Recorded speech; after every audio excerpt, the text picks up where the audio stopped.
We believe the purpose of owning a business is funding your perfect life. Welcome to the next generation of growth and opportunity in the inspection industry.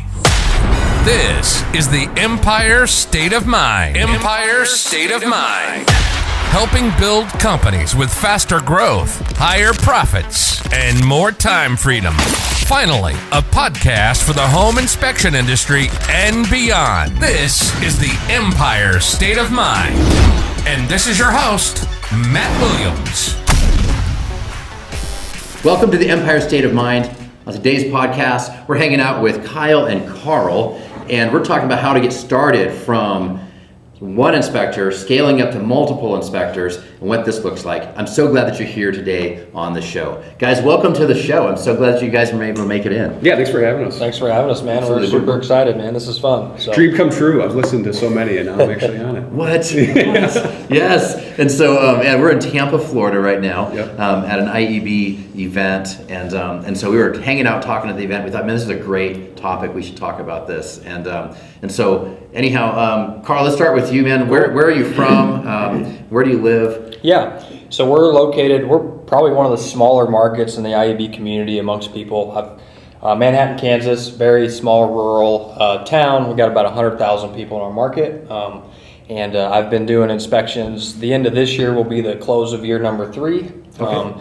And we've been just pushing forward, basically taking all the principles taught at IEB and kind of running the playbook per se. That's really kind of how IEB lays it out. And that's kind of our approach, is just run the play. Everyone else has done this successfully, kind of mirror them. And that's kind of our approach to business. So. Yeah. That's awesome. Yeah, that's awesome. Kyle, and how about you, man? Where are you from? I'm in Madison, Wisconsin, so serving all the South Central Wisconsin market is what I like to say.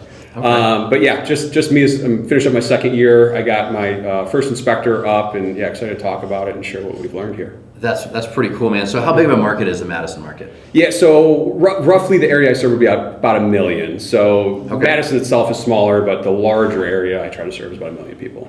Yeah, that's a good sized market there. Yeah, absolutely. So in Kansas, you're in a little bit of a smaller market. A little bit, yeah. That's been kind of the call it a struggle. It's a challenge, right? So when I started the inspection business, I kind of had the approach of, I could just do home inspections all day. It'd be a nice little gig to do. If I could, do 2 a day, that'd be great. And then fast forward almost 3 years later, we'll probably do 375 inspections this year, closing that up. And with that, I'm starting to see I've got about 20% market share already, and it's it's kind of hard to gather more than that. So the small market's kind of starting to become a challenge. When in the beginning, when I had the approach of just have a job for myself, IAB's kind of shaped me into building a business, right? And then now I'm starting to recognize market limitations. Maybe it's time to branch, maybe start doing sister companies, something to help me grow, because I'm in such a small market per se. I don't have 1 million people like this guy over here to kind of draw from the well. Yeah, so I'm in Albuquerque, New Mexico, and my market's about 1 million as well. Is it really? Yeah. And so what's interesting is,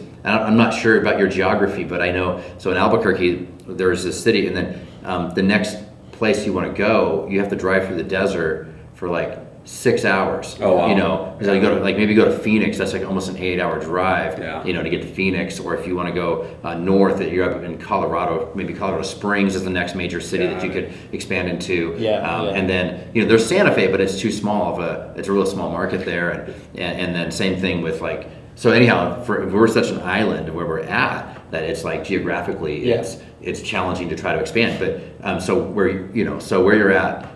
You actually have a decent enough city there. Is there other neighboring cities nearby that you could get to? So it's Milwaukee would be the next step. And part of the decision is we're going to keep working really hard to grow in Madison.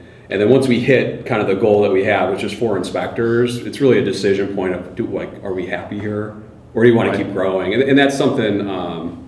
Just to plug IEB a little bit. That's the good thing about it, because otherwise you just think grow. But at a certain point, you have to look at yourself and be what do I want out of the journey? Right. And just to grow for the sake of growing doesn't always make sense. Yeah, is your business doing for you what you want to do for you? And it's sometimes you have to get honest and look in the mirror. For sure. Like you're saying, it's well, hold on a minute. Is Am I happy here? Yeah. Like it's sometimes it's like, well, am I just growing because everybody else says just grow? Yeah, absolutely. And like, what are we like? If you're working all the time, you're not spending time with family and having a balanced life. Like, are you really doing it right? And I was like, probably not. Probably not. Yeah. Carl, how about you? In your market, is there like neighboring markets you can expand to, or is it like my place where it's like an island in the middle of nowhere? Well, so we've got some options. We've got Kansas City Metro is about 2 hours from us. Okay. So that's it's doable. You know, if I did decide I wanted to tackle something bigger, grow a bigger business, it wouldn't be too far of a move to get over there, right? I'm also kind of trying to figure out have I squeezed the blood out of the turnip here, gotten every drop out that I can, right, in my current market before I look on going somewhere else, right? That's kind of where I'm starting to try to figure that out, gauge that out right now. You know, about 3 years ago, never thought I'd be even considering that type of problem already, kind of honestly so soon. But here we are. That's kind of where we're at. So that's interesting. Okay. Yeah, so that's interesting market. So you have like some market expansion available down the road a little bit, but that's but still a 2 hour drive is a 2 hour drive. Exactly. Yeah, that certainly makes it a challenge to get out there. It'll be more of like a commitment, right? Like you can't flippantly just you can't do it halfway. You're not just going like, oh, I guess we'll go this way today. Yeah, it's a little more intentional. Right. So now both you guys are in the same position. We were just talking about this, how you guys are both in a position where you're looking to add your first inspectors to the team. I'll start with you, Kyle. Have you already added him or? Yeah, he's on. He's finishing up his he has 2 weeks until he's on his own. So we're just wrapping up. It was a three month training process, which has been great. A lot of training for me too, honestly. But it's been good. Yeah. Yeah. Sometimes like teaching stuff forces you to learn it better, right? Well, it just being a boss with no direction. So I worked in corporate America for a little bit. So I'm used to having like a little bit of a hierarchy above me. And then I'm a rebel. I want to rebel. So I go I'm going to do everything on my own. And now I'm the structure. So just learning how to be a decent boss, is kind of part of the journey too. Yeah, I bet it is. In like corporate America, like they tell you the structure, and you're like, this structure sucks. I don't want to do this anymore. I'm taking my ball and going home. Exactly. I'm gonna go take my ball and go home and do my own thing, right? Exactly. And then now here you are having to hire people, so now you have to put the structure in place that they had to have. I'm making SOPs and they're telling you the rules, and I hate them. Yeah. So now you're the guy that oh man, I know. Of course, you think isn't that a funny dynamic? It is, but it's natural and like looking back. When I started in corporate America, like I just did, like you just hate for me at least, I just hated the structure and system. And now from where I'm at now, I can look back and I can understand like all the leadership and like all the things they were saying. Where I'm just like rolling my eyes. Like it all makes a lot more sense now. So I guess that comes with age, a little bit of wisdom, right? Yeah. So when you were working in the corporate America, were you ever in charge of other employees? I was, yeah. Okay, so you've managed employees before in a corporate environment, correct? But not in your own business yet. Is this your first employee ever of your own? Yeah, essentially. My wife and I work together in the business. So I try to view it like we're teammates in there. So he would be like the first real one. Got it. But yeah, I mean, the real difference is just the lack of vision, I feel like. So, like in corporate America, it's a lot tougher, I think, with all those different levels to get that vision shared to the whole company. Oh, yeah. You have so much more control and influence over the culture of your business. Sure. And like sometimes in corporate America, the culture can feel a little stale. Yeah. Sometimes the culture can feel a little flat. Whereas in your own company, you can breathe life into it and give it like a lot more energy. Yeah. And so, Carl, I know you're in the same spot. Like you're also hiring. Where are you at in that process? Have you hired anybody? Are you still looking? Yep. So I've got my youngest brother. He's kind of helping me part time. It's a good situation how it's worked out. He's got a couple days out of the week where his current job he doesn't work, so he's available. He comes and helps me. Nice. So I'm able to kind of ease into that training process. I'm not to the point where I'm absolutely slammed for one guy, but I see the writing on the wall, so I'm trying to get prepared. So I'm growing out of intentionality, not pain per se, right? Yep. That's kind of the idea. So easing him into it, he's turned out to be a fine inspector. He's going to be really good moving forward, and that will help me kind of take pressure off of myself so I can go back out and do those growth calls, cold calls, things like that, right? To start gaining more market share, bring more work in the door, things like that. So that's kind of where I'm at in that process. Moving a little slower than Kyle is on the hiring part, but we're in the same pod together. You might say that. So every week we're bouncing ideas back and forth with each other, things like that. So and that's something that's really cool about what IEB does. And people don't talk about it as often as I think they maybe could or should. But one of the things that we do is we have these pods where you get people that are in similar size companies facing similar challenges in front of them, and you get them like in like a small group that meets every week or 2 weeks, depending which pod you're in. And then all of a sudden you're bouncing ideas off each other, you're helping each other out, and like you guys are in the same pod, you guys are facing some of the same struggles, you're in the same phase of business growth. And life. So we have Vincent too. Vincent's out of South Carolina, if I'm not mistaken. North Carolina. Okay, I mix them up. He's in your pod as well. Yeah, it's great. We're all very similar stages of business and life. Okay. And we have weekly meetings that are I would say they're pretty intense. You know, we hold each other accountable. And that's been a huge driver, just because you don't always have motivation, but this will give you that discipline to keep thinking about the things you're supposed to be doing. So the pod has been a huge key to the success for sure. Yeah, that's incredible. Yeah, 100%. It's all about kind of accountability, right? I think we all at some point were working a job where we kind of said it earlier in one of the sessions. It's hard to being accountable to somebody else, right? So you quit, you go start your own thing. You're like, holy cow, I got to be accountable to myself now, right? And it's hard to do, right? It's hard to do. It's like you walk out and all of a sudden nobody's there to tell you what to do. So that's where these pods come in. When you spend an hour session in the group, mastermind calls, and then you can branch off with 3 or 4 guys and dissect what we talk about how it kind of applies to where we're at, and then hold each other accountable with goals, right? I mean, every week comes up, and we got to tell each other if we did the goals we said we were or not, and then kind of we get onto each other, in a good productive way. But so and Carl did a good job when we started. We did we have a master spreadsheet, so we log all of our goals. We're tracking if we're hitting them or not. That's cool. And then we do a lot with we've been intentional because we were bad at it with the one sheet too. So it's not just business. We try to be a little more holistic about it too. But we bring in life because, like we said, we're all in the same kind of life phase. So we it's not all about business. Sometimes we're helping each other deal through life problems as well, things like that. So it's more of a business friendship than it is just trying to grow our businesses together. We lean on each other for, it's life, even though we don't live next to each other. Well, it's funny, like one of the goals in the one sheet's like friends and family, and we're all like, man, I need more friends. But it really turns out our pod is our friend group a lot of the time, which is good though. That is good. And I love that. You got to have friends that are in the fight with you, For sure. and they understand the struggles. And some of my best friends are all business owners in my city, and it's just a different mentality and half. Totally different mentality. Yeah, you're thinking about life differently. You're thinking about how you're approaching everything in life differently. Whereas the person who's working 9 to 5 for somebody else, they have a different mentality as well. Yeah. There's nothing wrong with it. It's just a different structure, different folks, right? Yeah, absolutely. It's just different structure. There's nothing wrong with either approach.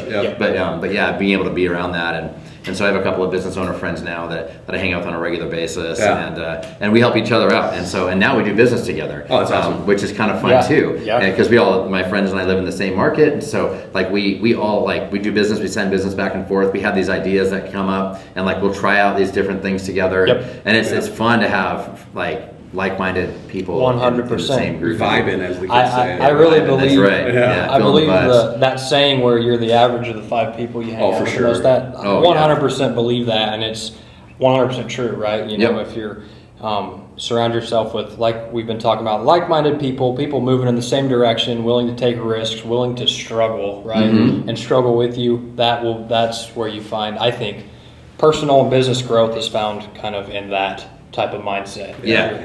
Even my wife, I ask her a lot of questions, and one of them was like, what do you think the IEB is doing for me? And one of it's like motivation, because it's easy when you're a solo inspector. It's just you and it's you against the world, it feels like. So it's nice to have other people that are with you. It makes it feel a little less lonely, at least, and like we're all in it together for sure. Because it can, especially as a single operator, it can feel real lonely. I don't know how I did it before, honestly. Because I joined IEB a couple of years ago, or not even.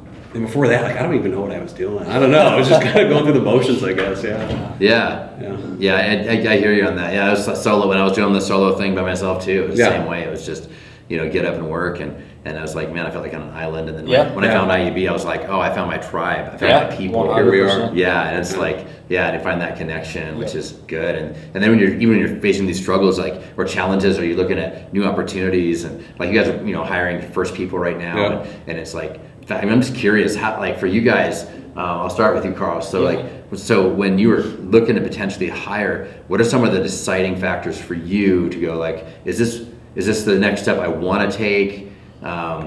Is this next step I want to take or not? And how do you decide? Well, so for me, it's one of those things where knowing that I'll be inspecting houses, crawling through attics, crawl spaces, all that stuff for the next 10 years it doesn't sound appealing to me, right? Right. Since I've started a business and learned about business, that's what I find fun, is growing a business, acting as a business owner, not just a solopreneur. So that was kind of the first thing. I kind of decided long term, I've got to have somebody doing kind of the day-to-day work so I can cast a bigger vision, push, grow things, right? And so I'm not missing the forest because I'm in the midst of the trees per se, right? That was the first thing. And then I started thinking about who I wanted to bring in, right, to my culture.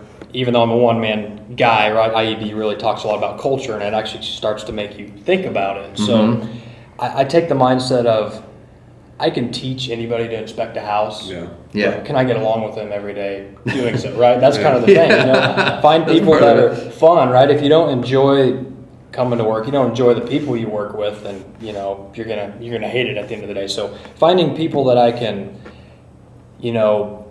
hang out with, who are honest, motivated people that I can lead in a good way. I can teach them the technical aspects of home inspections, right? So my youngest brother, he's kind of fits that bill. He doesn't have, I'd say, the construction knowledge like I have. Ever since I was 18, I've always done some sort of construction. But he's a very he thinks two steps ahead of me most of the time. He's very good at learning, being a sponge, asking questions, right? So that's kind of the people I look for, and he kind of fit that bill, and so that's kind of why I've started bringing him kind of into the business. So that's awesome. That's kind of my perspective on it. Is how I started. With that, so. And Kyle, how about you? What was like the deciding factors of like, I think I want to maybe go beyond just solo? That's a hard question. I was pretty happy doing it on my own, and then eventually I just kind of wanted more. So from that, it just seems inevitable. Like, the most fun part about it is the business stuff. Like if you look at my AccuMax, I'm not a home inspector. Okay. I'm the last guy you want out in the field. What is it? How do you rank in on this? I'm a growth guy. I'm a sales guy. That's how I'm built. So, and that's what I love. Like, I love going into offices. I love meeting agents. So that's really where I feel myself being pulled towards. Yeah. I like the inspection part. It's fine. But I'd rather do the stuff I'm really good at. So to do that, I want to bring other people in to help them achieve what they want in life while I can get what I want, if that makes sense. Yeah, that makes sense. So so you're more salesy than you are you are an inspector guy. So like the AccuMax, I'm a 10% match for a home inspector. Got it. I do good inspections, don't get me wrong. We have a lot of good, for any agent listening out there, I get a lot of good reviews, do a good job, a few callbacks. But I'm not built for it. I would not hire me to be a home inspector. Got it. Yeah. Just because I wouldn't last, right? That's not what I like about inspections. So I can relate to that too. I'm definitely more like the sales guy, like wired like the sales guy versus the inspector. Yeah, I can get it done, but give me after a couple of years of just doing it by myself, I think I would have. I would have gotten like burned out because I was like not functioning in my natural state, and so I wouldn't have made it past the test of time either. And I knew that from the beginning, and I get bored too. I think Carl, we were talking about earlier. I get bored. Like if you're gonna be a home inspector for 20 years, like I need more.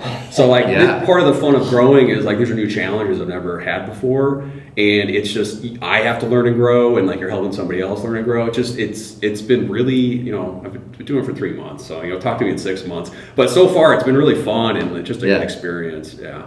But what the kind of from a number perspective was watching our capacity. I could slowly start seeing it trail up. Yeah. And then the rule of thumb is like 80% capacity. Start thinking about it is what I hear at least. Yep. And I started, but it took a lot longer to find somebody than like you really hope it would take. So, you know. Yeah, you think I'm gonna put an ad out on Indeed, and then like I'll have the perfect candidate. The perfect candidate show up. I'll have like 2 applicants. It'll be easy. Yeah. No, it's hard. It's very hard. I actually, my first inspector too, because now I've grown to a multi-inspector thing. But the first time I was hiring that first guy, I knew like how important it was, because if I hire this, the next guy I hire is going to naturally look to this guy to be the leader, for sure, right? Because the third hire is going to look to the first hire and be like, well, he's been here the longest. He's obviously got seniority. So, how was your first hire? Like, did you make mistakes in that first one at all? Like, how many tries did it take you? It took me 3 tries to get the guy up now.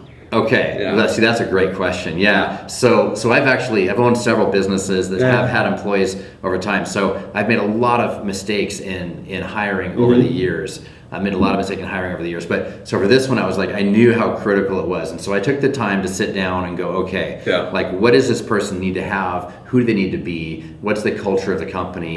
Like I went through the MVCC part of IEB to really frame out, okay, what is this inspection company that I have, and defining it all. And so then I knew, okay, this is the kind of person that I want. And so I actually interviewed in person 45 people before they found the guy that I knew was the right guy. That's the right way to do it, right? Yeah. I mean, because part of the RSTMM, MMM, you know, I forget how many M's there are, is you need to be selecting somebody. So if you're just interviewing one person. Yeah, you got to be selecting, right? Yeah, and so 45 is plenty to find somebody awesome. Yeah, and so, but I knew what I wanted, and I had some parameters around it. And so when I found the right guy, I was like, oh, this is the right guy. That's awesome. Yeah, this is going to be a good fit, you know. And so his name is Danny. And Danny Ortworth, and Danny's my lead inspector right now. He was my first hire, and he was my lead inspector, and we could not as a company have gotten to the size and the efficiencies of where we're at without Danny. That's the scary part of that first hire, because you know how important it is. It's so important.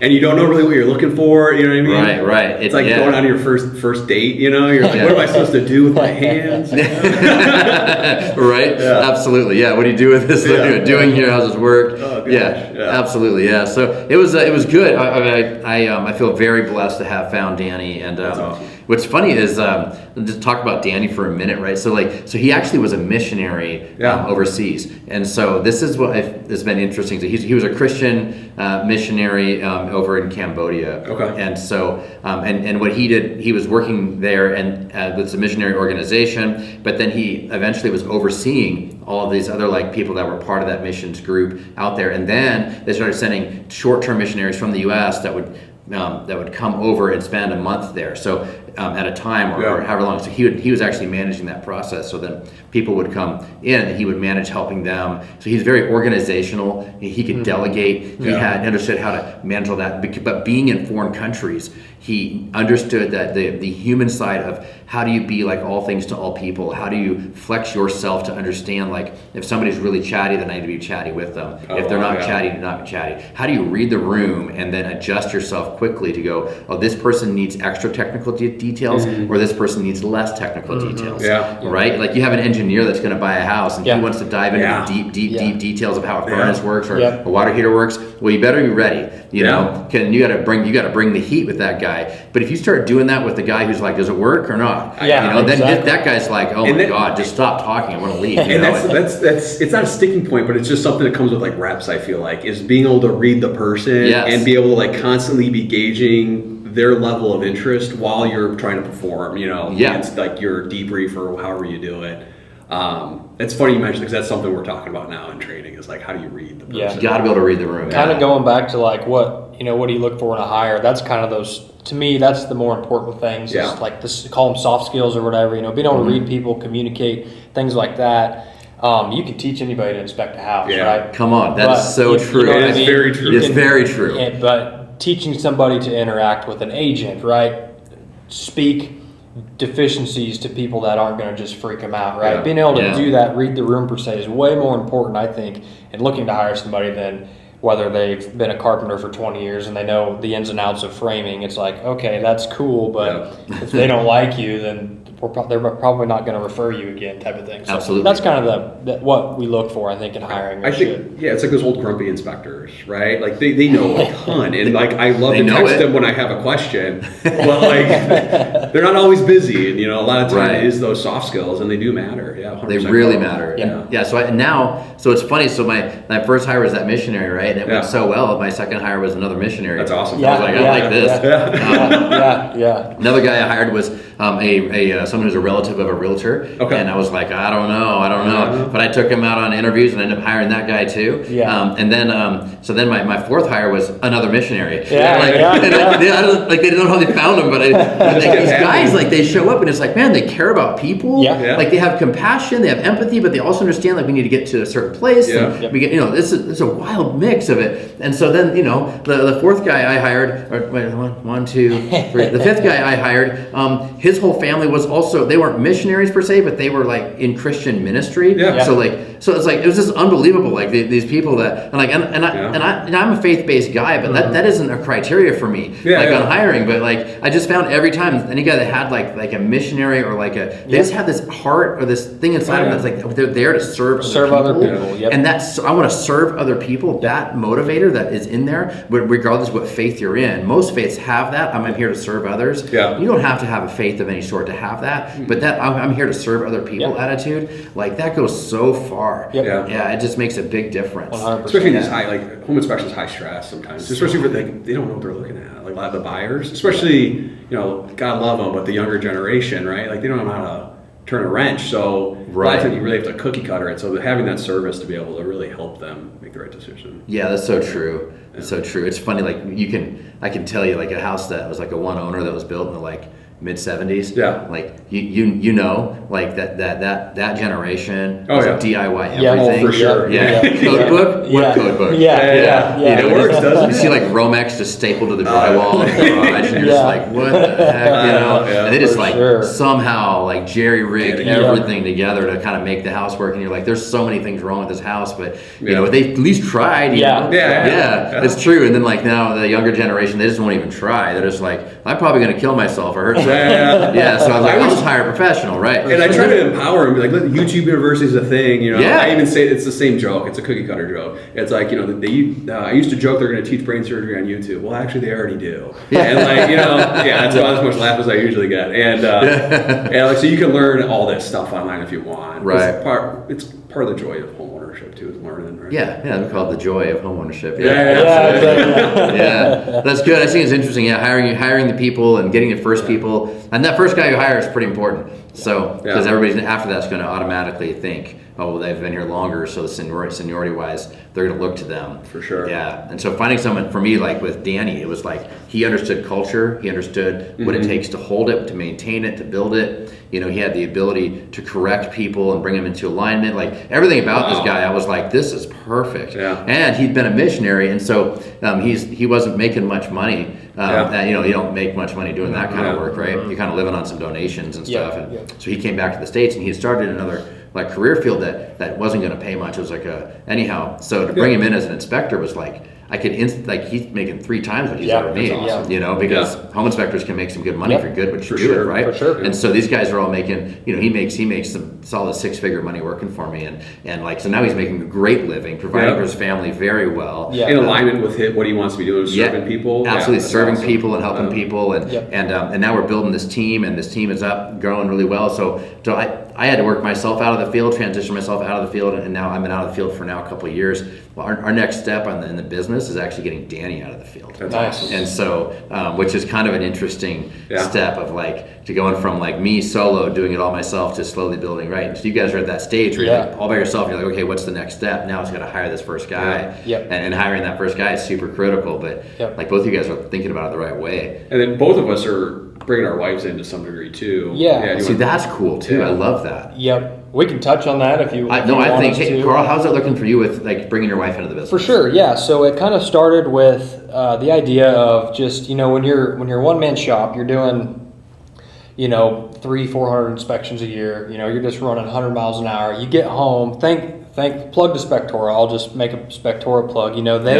Their reporting system makes it a lot easier, to finish the inspection, be done, and not have to think about it, right? I can't imagine going home having to write reports till midnight. But I did find myself getting home at 5, spending 2 hours scheduling, inspections, replying to emails, text. We're just talking about all the unread text we have. I'm sure every inspector listening probably knows exactly what we're talking about. But so the idea was to bring her in kind of on the backside to, do the scheduling, do the replying to agents, things like that, to take that load off so I can focus on doing the inspection part. That's kind of how it started, and we're working kind of through what that's going to look like longer term, right? But we're in the beginning stages of that. It was really just kind of take a load off of me as a one-man shop. So that was kind of the goal there. So your wife's helping on the back end of like scheduling and on the operations side of things. She'll run our social media, make posts. She'll do, really good job too, I will say. If I get we get a new agent, she'll do the handwritten thank yous, that's cool. Things like that I no longer have to think about or was good at because I'd forget, things like that. You know what I mean? She's absolutely. Let people do the things that you aren't good at. Let other people who are excellent do those things, right? Absolutely. Yep.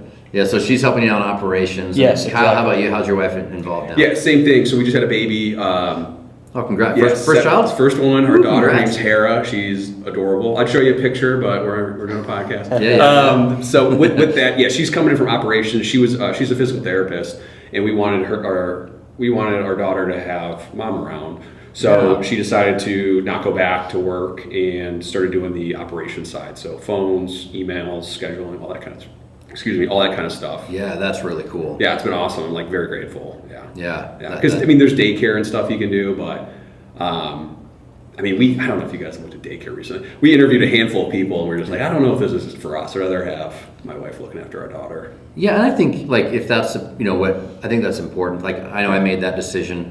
When I was having kids, that my wife would then stay with the kids, and so she had stepped down from her job and did that. But that was the right decision for our family. But if that's the decision you want to do, I think it's pretty cool that your wife can be involved in the business. Yeah, and it's been a blessing. Yeah, we worked really hard for it, and we're thankful for it. So, and she's really stepped up, which is great, and has to deal with me a little bit more. She does a good job with it. Yeah. The business is going good, but she's annoyed with you. Yeah. Rightfully so. No, but it does go well, and it was good with IEB too.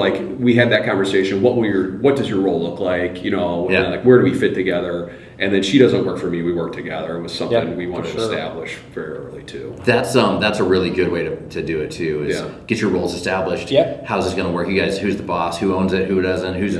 Or you guys are co-owners? Okay. Then all right. It's then if we're both co-owners, then it's a different relationship. It is a different relationship. Okay. It's all right. Then what? Is one person the leader over the other one? Mm-hmm. Is it and so I think with one thing with IEB, how they teach us to have the company divided into divisions. It's okay, you have field services division, and then you have an operations, and then you have a growth division. And so if your wife is doing the operations and you're doing field services, she's not going to tell you how to inspect the house better. So maybe don't tell her how to schedule the clients better, right? I actually one of the IEB members, husband and wife dynamic. When we kind of sat through and thought of the idea to bring my wife in, I talked to them, and that was the advice that they gave, was if you clearly define the roles, you don't have to micromanage, right? You say this is the role that this person plays, and you just give it to them and they can run with it. And it makes the dynamic so much easier if you just get clear, lay out the goals of the role, right, and then let them run with it. So that saves a lot of tension per se if you do that in a correct way. That pre-existing relationship kind of makes it more difficult too, because it's not as straightforward as a new employee coming in. You teach them. My wife has heard me answer the phone, at least 2,000 times, right? Right. There's the good of it and the bad too, of just trying to how do I say it? Isolate your personal relationship from that, if that makes sense. Yeah, totally makes sense. Yeah. And then, now date night changes too. Well, date night needs to be blocked out for sure, right? You need to have it. You got to have date night. Dedicate time to it. Although if you do talk about work, I think it can be a write-off. Oh, geez, yeah. I make that joke. It's a joke a lot. Right? It's a staff meeting. So. I do make that joke a lot.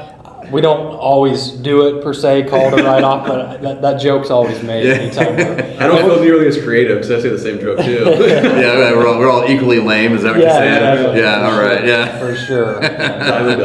But it is hard to kind of not talk about work. Everyone that's probably does the husband-wife dynamic will probably say the same thing. It becomes part of life per se, and it's hard to not talk about it, but if the environment, business is going good, the environment is good, it's not a terrible thing to talk about either, right? If there's no tension involved, you know. Well, if you think about, like, if your wife had a job before, outside of your business before, and you go out on date night, what would you talk about? So if that aspect does come up, like, but it would be like, you know, the wife's talking about, you know, Susie in the office, and you can be like, we don't like Susie. You know? I mean, you don't even know Susie. You know, you've never met her, nothing, but you're just like, I don't like that word. You know what I mean? And so now it's like, and she, you know, now when your wife is like, I don't know, that inspector we have is having a hard time saying, hey, that's me. For sure. What we found really helpful is we were texting each other all the time. And then so I'd get like a text and like, oh, it's from my wife. I'm like, oh no, like what's worked? What has to do with work? So we switched to Connect Team. So I get a message from Connect Team knowing it's about work. And then our personal texts are just personal. So I don't know. That's a great system. It helped so much because there would be a sense of dread sometimes. I get a photo and sometimes it's a screenshot of a conversation. And I'm like, oh no, like we have a callback, what's going on? And it's just a picture of my daughter. I'm like, okay, something does not align here. Like we need to separate these. Well, I like how you did that though, where you separated work into different platforms. Yeah, so I know what's what. And then even text message, you're like excited to look at it. Yeah, and then when I get home, she's like, do you have time for a work conversation? Which is awesome because like we just really want to we don't want it to mesh too much. We want to have like some separation. I think having those boundaries is really important. Yeah, it's helped a lot. We learned quickly. We had to do that. Yeah, that's really fantastic. Love my wife. Love you, McKenna. Absolutely, that's us. And so both of you guys, how long have you guys been in business now? Yeah, so I've the end of this year will be year number 3. So about 3 years. And gosh, it seems like a long time ago. It really hasn't been, but man, we've come a long way. I don't know if you want us to kind of talk about kind of what got us. Well, yeah. How about that? What got you started, man? Yeah. What made you decide to go like do this? Yeah. So I kind of start from the beginning. I was in my early 20s. I was a pipeline welder. I did that and traveled all over the country. You know, doing pipeline jobs, things like that, and kind of started to realize my ultimate goal was to start a family one day. I'm a Christian man myself, and the family dynamic to me is the most important thing. So I kind of started to recognize being on the road all the time, being gone, is not a good dynamic for family life. So I phased out of the pipeline world, got into buying real estate, rentals, and did bought a couple houses, stripped them to the studs, rebuilt them, things like that. And through that process, my sister, being a real estate agent, she was the one that approached me and said, you know, you'd make a really good home inspector. And never gave it much thought. Then I did, and you know, looked into it. I said, this does kind of fit my skills, kind of what I know how to do. So I basically decided to start a home inspection business and realized I've never started a business, don't know anything about it. So I kind of started to recognize I need some guidance, right? Yeah. The home inspection business, it is not a new concept. There's no secrets. There's so many people that have done it. So I kind of realized, why don't I get involved with a group of people who have done it that I can ask. I can just kind of walk in their footsteps. You know, if they've already paved the way with the systems and processes, I could just follow that, right? So found out about IEB, I think through another podcast, and kind of looked into it and then realized, man, this is what I'm looking for. Just kind of step by step. If you're willing to do the work and do the steps, the results come. So that was kind of my mindset, kind of how I got to where I'm at now. You did pretty well pipeline welding too, right? I mean, you do. It took good care of you, I remember you saying. Yeah, it's an excellent living, especially for a young man, but if he wants... Drifter. Yeah, a gypsy. That's what we call it. I mean, you're a gypsy to a point, you know. But it's not a stable, doesn't build a stable life. So that's kind of why I... Yeah, for sure. Is there so much travel involved? Is that why? Yeah, exactly. Okay. Yep. So, yeah. But so that's kind of my story, kind of where we're at, and at the end of this year we should do, we'll close around 375 inspections done. I'm always following Carl. I'm never quite there. Nice. But that's kind of where I'm at in my stage of business right now. So that's awesome. And then Kyle, what got you started in home inspections? I was working in corporate America. I got a degree in economics. I was trying to do like the playbook, do well in life. Got a degree in logistics, and then I was a deposit product manager for a credit union. Okay. Love numbers, love Excel. I'm not a cubicle person, so I wish I had an AccuMax done on me, before I went to school, because I know it would be a good fit. Yeah. But was doing I was researching investment, right? And home inspections came up. Listening to podcasts. I think it was on Bigger Pockets. My uncle's a home inspector. So I went out, had dinner with him. I talked to him about it. He kind of told me the ups and downs. I followed him a couple times, and then I said, I'm going to do this. And then, here we are. This would be my second company. We moved to St. Louis. Okay. I sold that business for not much. Single man, business, not worth a ton. And then we moved back up to Madison 2 years ago, well, almost 2 years, and we've rebuilt. We're bigger now. Than the one I was doing for 3 years. So. Okay. Yeah. That makes sense. Like, because you had that experience before. So then you moved to Madison 2 years ago and started that company. Yeah, we got married, and we're like, why are we in St. Louis? Like, we have great friends down there we still visit, but it's we don't have family. All our family's in like Chicagoland area. Okay. Yeah. Nice. But I wanted to hop the border. I didn't want to live in Illinois, so we went to Wisconsin. Nice. Nice. Yeah, you could not Illinois. Yeah, the taxes are terrible. Yeah. So, Okay. Yeah. Okay. Yeah. Yeah.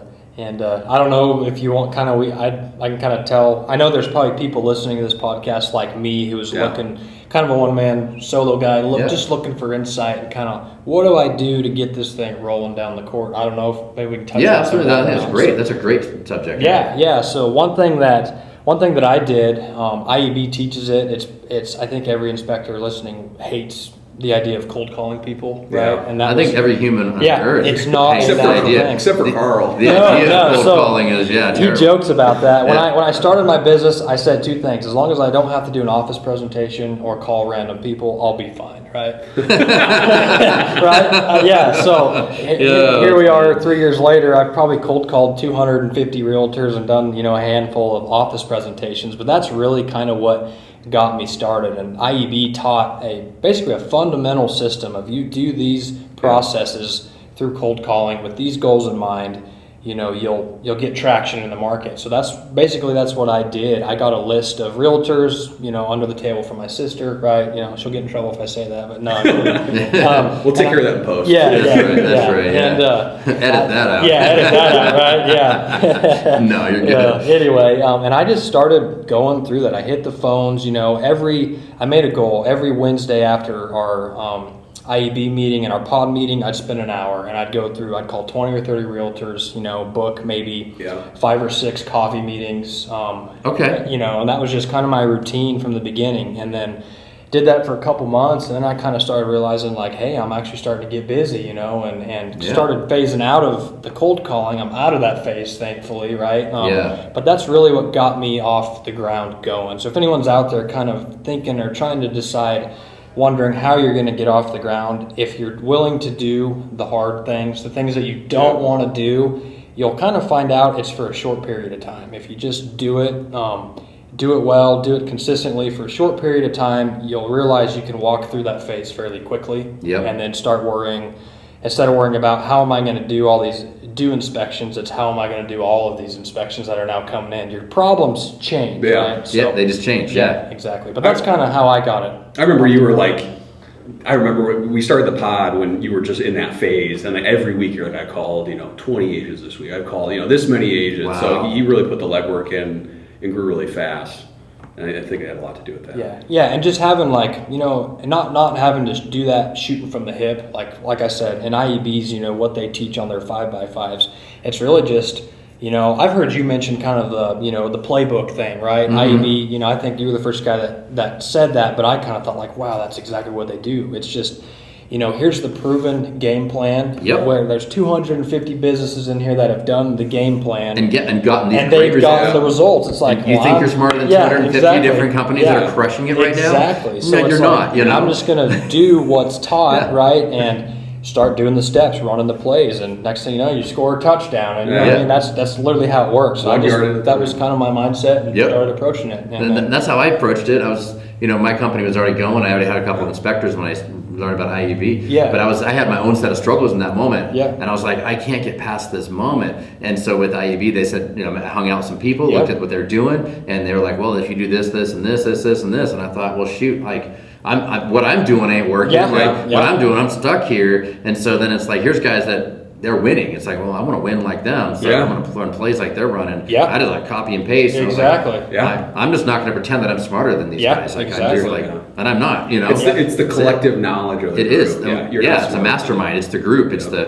all these guys all trying to do the same thing, and you end up with really great solutions. You know, one thing great is when I joined IAB being kind of a one-man shop, I felt like the little guy, right? I felt like I couldn't talk to anybody. You know, everyone probably has the same version of the story. Sitting on the Zoom meetings, you know, you're just sitting back, not saying anything, and then you know, you start engaging, and all of a sudden you kind of find out like people that got 4 or 5 guys working for you are start asking me questions like, how did you do that? How did you do this? And I'm just like, I'm not qualified to tell you, but in reality, it is a collective group. You are. And exactly, everyone shares something that the other person doesn't necessarily have or thought of from a certain angle, right? So that's what's been great. Like we said, collaborative. Everyone's so willing to share everything, right? Whether you're a one-man shop or you've got 10 people working for you, you know, no one. The vibe isn't I'm better than everyone else because I've got a big business, right? That's not the culture here. No, not at all. I love that. It's like whether you're a single man operator or you've got, you know, you're in 10 different cities. It's like people are like learning from each other all the time. I had one of the best conversations this morning with Greg Bryan about MDVC and like what an opportunity. You know, you just share so much. So very blessed. Right, he's got a massive operation, and it's like, and he'll talk to anybody. He'll talk to anybody, for sure. And it isn't about the size of your company, you know, and that's something that I love about this environment. And I think every mastermind group out there should be like that in theory, you know. There's no egos here. Yeah, there's no egos, and it's not like, oh, you only have 2 inspectors working for you. Golly, next. Yeah, it's like because you started with 20, didn't you? You know what I mean? Exactly. You know, we all start in one place. And I don't know, like I think that's something that's pretty cool about this group here. Yep, for sure. Yeah, 100%. Yeah, and so how about you, man? What did you?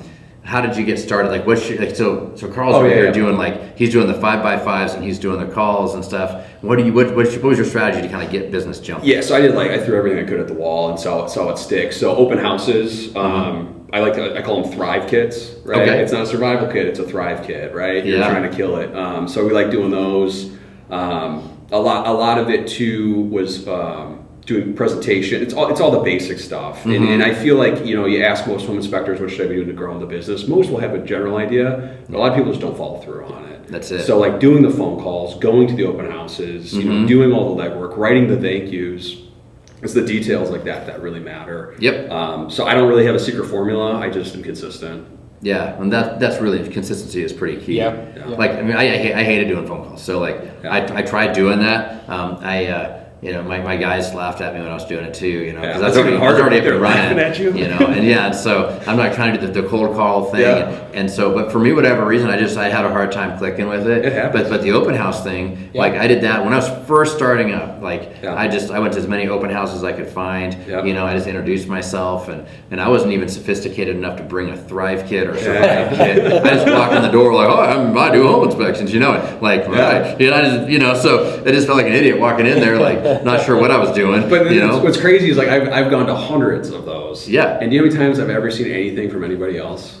Yeah. Like maybe once or twice. Like other people just aren't out there hustling, and that's what it comes down to. That is what it comes down to. So I started doing that. Well, that helped me get some business. You know, out of just doing some of that. But then the office presentations, like that helped. I got an opportunity to present at a really big office one time. They're fun, aren't they? And I went in and I crushed it. You know, I think they're fun. Yeah, but I also have a background, and people listening to the podcast know this. I have a background as a preacher for a while. So stand in front of a crowd, I can make them laugh and cry. You know what I mean? Bring out an organ and an offering plate. Oh, man, you know? Like I don't even need to do inspections. You know, but like you know, I'm just good with people and presenting, and so for me that was my sweet spot to just present that way. You know, and so for me it's like that was the part that really I knocked out of the park. Some people struggle in doing like public presentations, so maybe the phone calls or whatever else. But you know, like you said, you just throw everything at the wall, see what sticks. See what sticks, and just do it until it doesn't work anymore. Consistently, right? That's kind of the main thing. That's the word. If you can do a mediocre job at anything you do, but if you do it consistent, you'll get more results than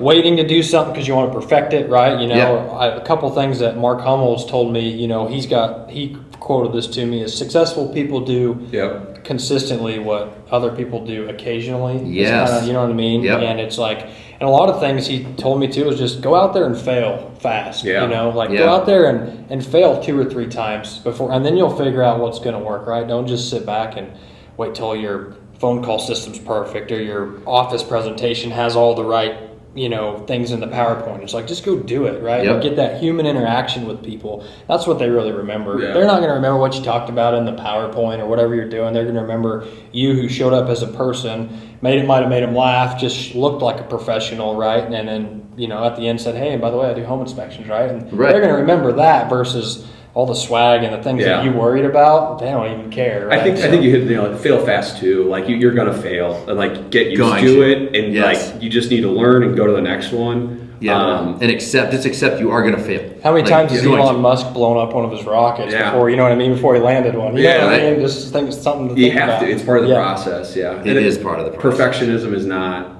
You know, that's something I struggle with is perfectionism, and you just have to remind yourself like that's not the game we're playing. No, man, perfectionism is the enemy of progress. Killer of all progress. You can't have perfect and progress at the same time. Yeah. Well put. Absolutely.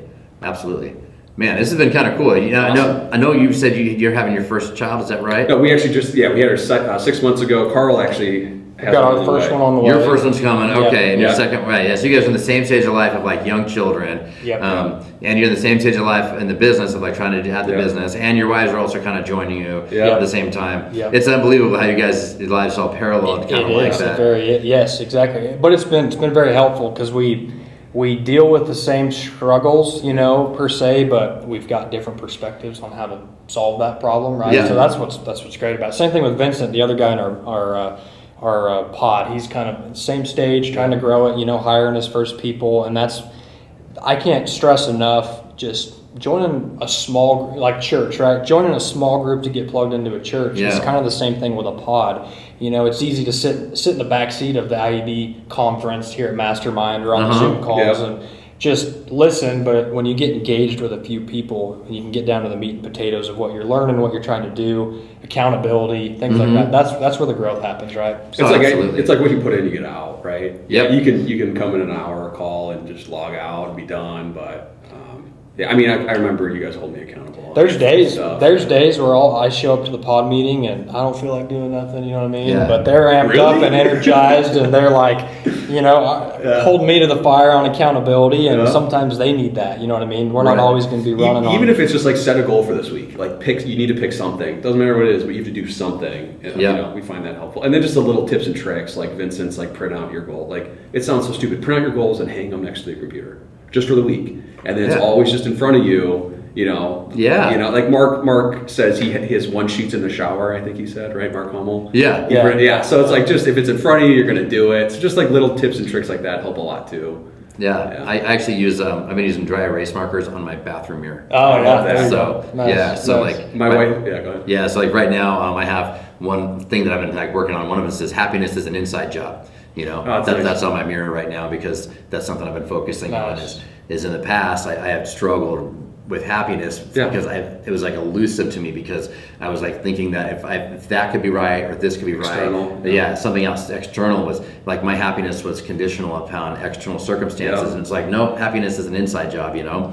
And then the other one underneath that, my mirror right now says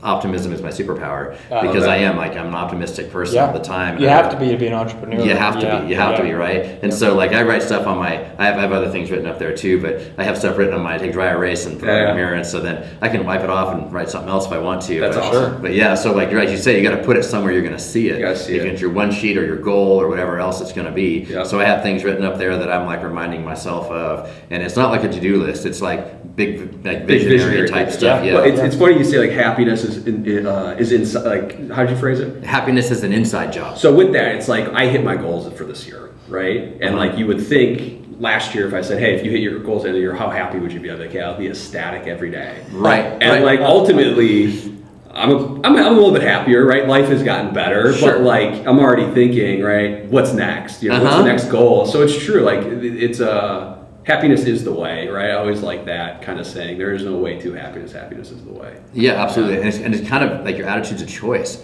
Yeah, it is. You get to kind of choose how you're going to view the world, and you get to choose your attitude. You can choose your thoughts, like. Don't tell me that when I'm in a bad mood, though. I know, right? Yeah, my kids are tired of hearing me say it. So I got teenagers, so their attitude, and I got 2 teenage daughters. Right? 14 and 16. Yeah, 14 and 16, right? So teenage daughters, they're notoriously known to have mood shifts throughout the day, and so like it's funny because I'll just say like happiness is a choice, or attitude's a choice is what I tell them. Yeah. Like attitude's a choice. I'm like, shut up, Dad.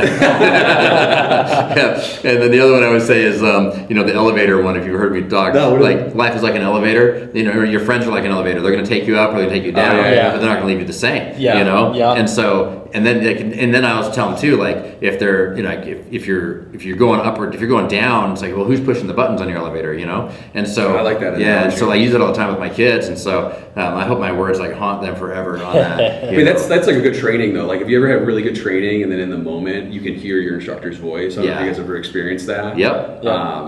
So hopefully it's happening, man. Yeah, I hope so too. Yeah. So there's times where like they're going through a hard situation and maybe the friend situation or somebody in their life and they're like struggling stuff, and I'm just like, so who's pushing your buttons? Who's pushing the buttons on your elevator? Yeah. And she's like, a lot of times we're like, yeah, you're right. And it's like, all I just got to say is like, so is this like an elevator? And they'd be like, I'd say the word elevator or something like that, and they know. Yeah. I'm just like, awesome. Dad, I get it, But sometimes I just know, like, I hope that haunts them forever. It's just like having those mind models, right? Like just having those little mind models to function through is a big key of like the whole game, I feel like.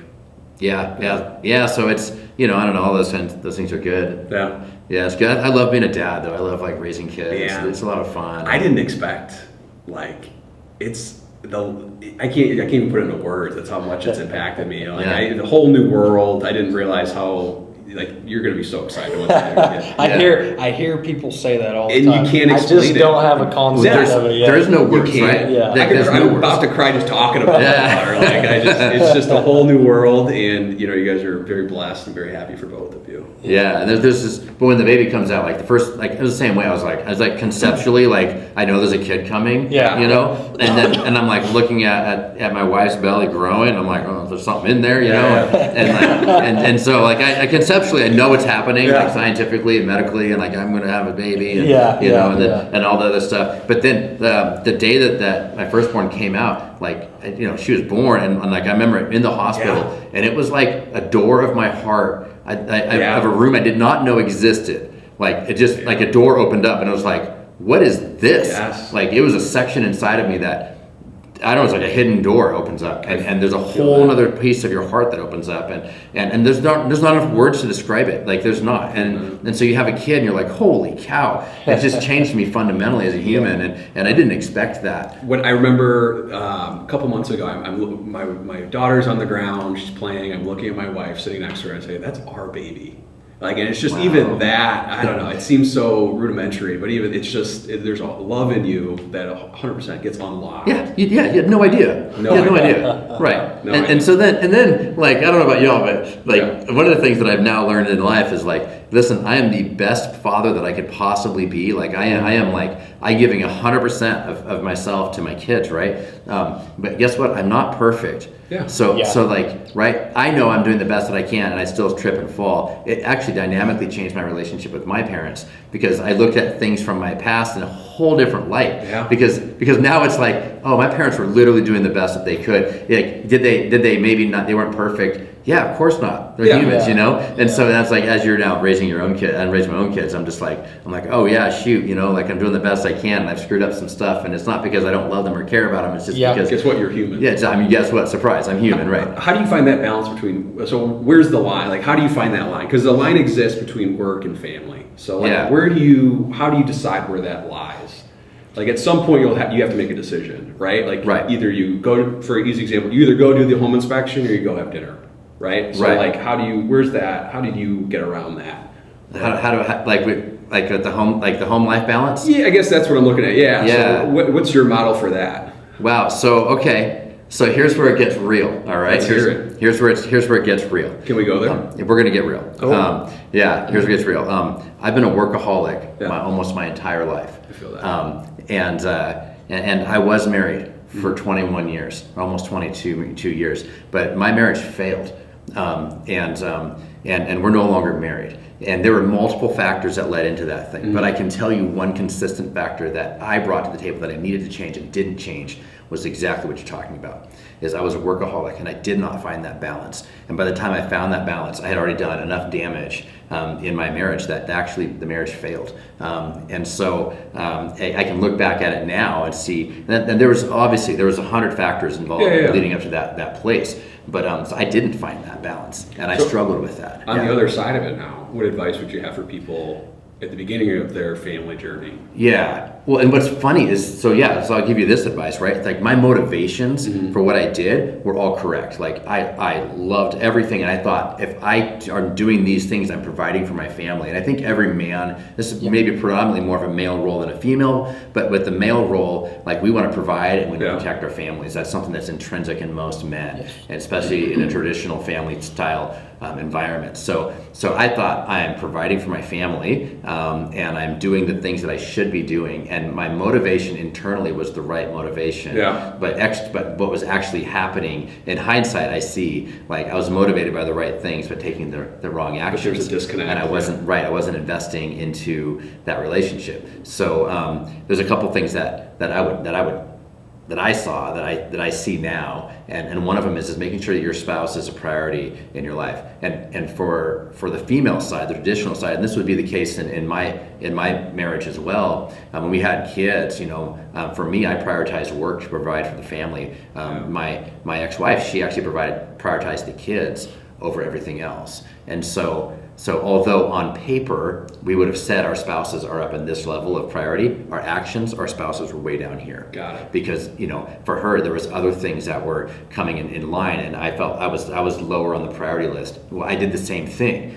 So no condemnation or judgment, just awareness of this is what happened, right? And so now my work is more important, and then I would come home and be taking care of the kids as well. So my work and my kids became only so much time. So my actions communicated that my work and my kids were more important than my wife. And then my wife's actions were communicating that the kids and her friends and other activities she had going were more important than me. And that ultimately led us to a place where we were deprioritizing our relationship, and our relationship fell apart. Wow. And it took years to get there, many years of this pattern. But by the time we saw the pattern, we were already divorced. Yeah. Like we'd had like a decompression, I don't know what you call it. Spontaneous decompression. Yeah, like we autopsied the marriage after we were divorced at one point in time, and it was funny, we sat at a bar and you and your ex-wife? Yeah. We actually sounds really healthy. Yeah, we actually sat down at a bar and we're like, where'd we go wrong? Yeah. And it's like, man, I don't know. So by that time we're divorced. So yeah, that part was actually kind of interesting. So and we're friends. Like I say friends, but not like best friends anymore, of course. But like we are friends. We get along. And we communicate on a regular basis. We're raising kids together still.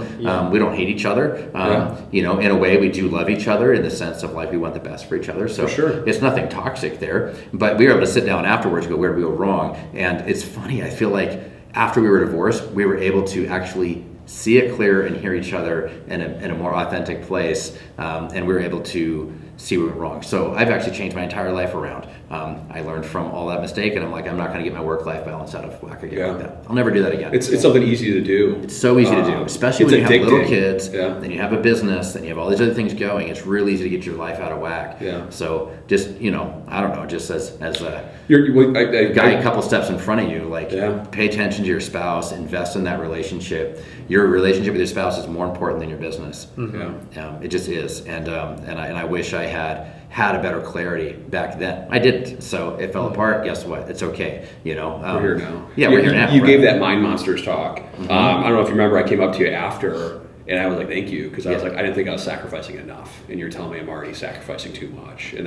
that drastically changed how I kind of dealt with the family life at home. Yeah, because I just thought I need to work more hours, put more hours in the business, and everything will work out. That's not the answer. Yeah, more money does not solve the problem. No. Yeah, more money does not solve the problem. Yeah, it doesn't matter how many zeros in your bank account. It doesn't matter how many employees you have. Doesn't matter how many inspections you're doing. It doesn't have any of that kind of stuff.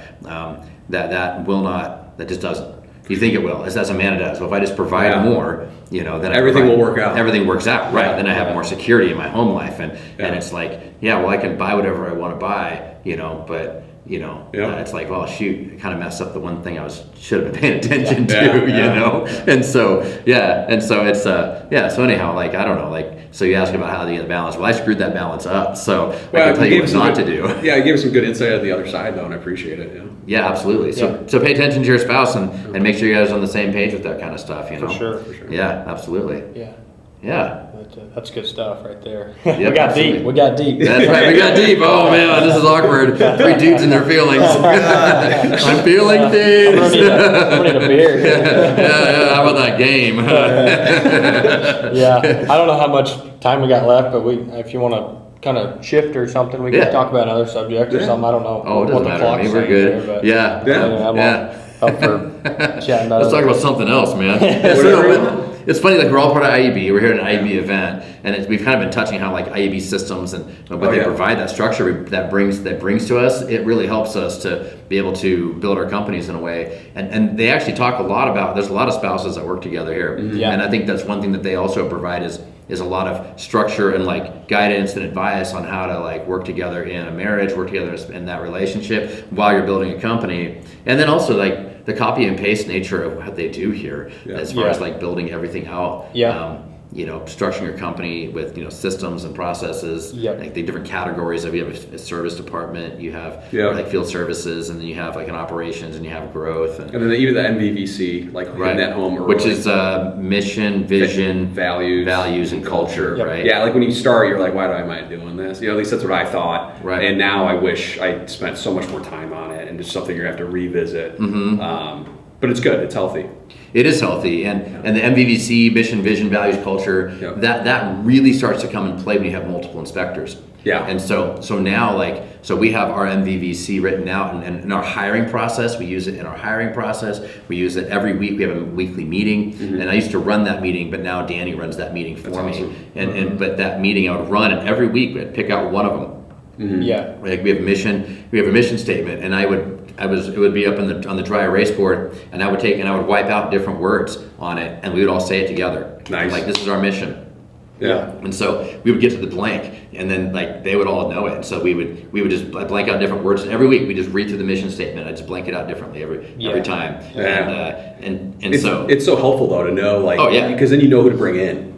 You're like, hey, this is where we're going. This is just going to be a good fit. And if you don't have those figured out, it's a little bit tougher, I think. Yeah, and then our values and culture, we have those things broken into. So I have 5 on each side. I have 5 values and 5 culture points. And so every week I would just pick one and talk about it. That's awesome. And like one of ours is be a thermostat, not a thermometer.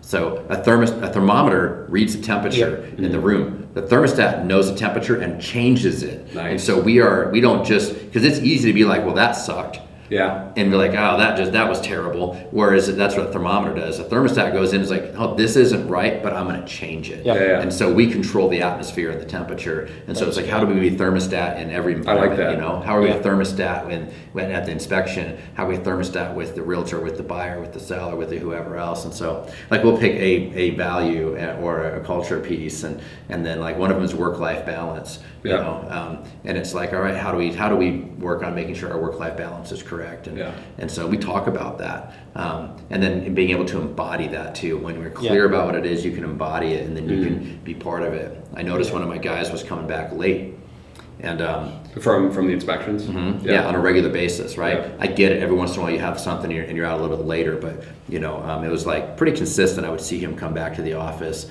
at like 6:30 at night instead of like 4:30, 5, like everybody else. And so I was like, so I just reached out, texted him, like, hey man, I've just noticed you've been out working a bit late. Just want to make sure make sure you're doing okay. I really value work-life balance. We really value work-life balance here, and I want to make sure you're not working too much. Are you doing okay? And like, and that guy, he's like, holy cow! Like, he was blown away that the owner would notice that he was working extra and not be like. And my concern really genuinely is, are you okay? like and like, you know what I mean? Like I want your wife and kids to love that you work here. And if you're working out late like this, they're not going to love that you work here. And if you're working late like this, you're going to be burning out. Like, what's going on with you? You know. And so when I was done, that's my genuine thing. So I reached out to the guy, and the guy reaches back, and he's like just blown away that I would even notice and care and reach out. And then he tells me, he's like, actually no. He says, it's funny, for the last 5 days, my last inspection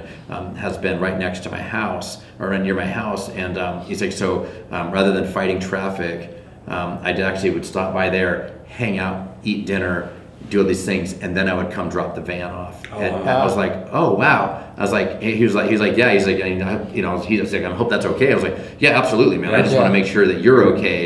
You know, if that's how you choose, you want to manage your day, that's fine with me. But but like, you know, realizing that here I am thinking work-life balance might be a challenge here. But it was funny. One of my employees, Rudy, he tells me one day, he's maybe a year ago, he's like, hey boss. I'm like, yeah. He's like, I'm concerned about your work-life balance. And I was like, oh yeah. And he's like, yeah. And he's like, you're doing too much. And he's like, you're working too much, and I'm concerned about your work-life balance. He's like, you call me on it, I'm gonna call you on it. That's and awesome. I was like, that's awesome. And that's what you want, right? Yeah. Well, you've set a culture in your business that obviously your employees feel like they can have that conversation with you. Oh yeah, bought into. Well, yeah, and I'm like, I remember walking out of there being like feeling like a winner, because I was like, that was awesome. Like this value that I've like really tried to put into the company, they're like holding me accountable to it too, and I felt like that was such a big win. And now my work-life balance was out of whack, so it was kind of cool too, like to have somebody else just care, because most of the time people just don't care. But even just having it written down, then it makes it like cognizant, right? Because if you're just reviewing them every meeting and stuff, like helps it keep top of mind. Yeah, absolutely. And it's like, sure, we talk about basically talk about each one of those values about 4 times a year, right? Because there's 10 of them, and you know you might have a week off here and there. You don't talk about one, but so every quarter we're hitting one of those values, right? Every week we're hitting the mission statement, and so everybody knows what our mission statement is, right? And so getting that MVVC done on the front end, like you're saying, like you're sitting there going, like, is this really worth it? What am I really doing here, right? And so, but then once you start to grow and you start to get bigger, and then you have more team members, it keeps everybody lined up on your mission and vision and what you're doing, and then culturally it turns into a much easier question of like, what would Matt do? You know, and like, what's the right decision to make? So now when I delegate, delegate authority and responsibility, because authority and responsibility need to go together. You can't do one without the other. If you're going to give someone the responsibility, you need to give them the authority to fix it as well. And so now I have people and so I'll let you in on a secret. This is super top secret. You can't tell anybody. So you know the Sporocyte mold guy, right? So we use them a lot. I mean, we send a lot of mold business. Love those guys. And so Jim's up there, and like you saw on the stage, there's a big old banner that's printed, has a whole quote and with me on it, my quote up there and everything else like that. So Cassandra's my environmental tech. And so Jim reached out to Cassandra, hey, listen, we have this, and this. You even get a quote from Matt on and she's like, oh yeah, I'll reach out to him and see what we can figure out, you know. And so anyhow, I guess, so what happened was she was like, yeah, I know Matt's busy. So she kind of wrote down like a rough framework of what she thought the quote should kind of include. She sent it to her mom. Her mom actually rewrote the quote and did the whole thing. And then Cassandra sent it to Jim and said, here's a quote. And then they took my picture from somewhere. There's that picture. They found my photo. They put that quote. And they put that whole thing together and put that up on the stage. And it's actually my employee's mom that wrote it. Nice. That's awesome. Isn't that amazing? You agree with it? Oh, absolutely. So Cassandra told me, she's like, I hope this is okay. And I was like, yeah, what'd you, she wrote the whole, she shot, this is what I did. And I just laughed. I laughed so hard. And I read it. I was like, dude, this is perfect. This is basically what I would have said anyway. Like, with better grammar, you know, and so because her mom's like an English so the whole thing comes together, and but to be able to empower a group of people, and that all comes back to that MVVC, because we have our mission and our vision and our values and all that stuff all lined up in such a way that everybody understands who we are and what we're doing. And so she wrote that whole thing, and I read it, and I was like, that's hilarious. That's exactly. Now I could have changed it. They'd already sent it off, but I could have said, hold on, you know. But she's like, is this okay? I already did this. And I was like, I laughed. I was like, this is perfect. Yeah, it's amazing. Sure. Yeah, the other thing is if you have those figured out, when you get to a fork in the road, you have a hard decision to make. You have something to look back to. Yeah. And be like, hey, what are we really doing here? Yep. And then you can make the decision that's in alignment with your MVVC. Absolutely. Or just delegating, right? As well as other people to make decisions. Yeah, if you want to delegate 100%. Yourself out of the day-to-day, right? Having Yep. a strong, they don't have to ask Matt, what would we do? Because Matt's goal is to have everyone do what the MVVC states, right? And like you said, so you can phase yourself out. Your other guy, your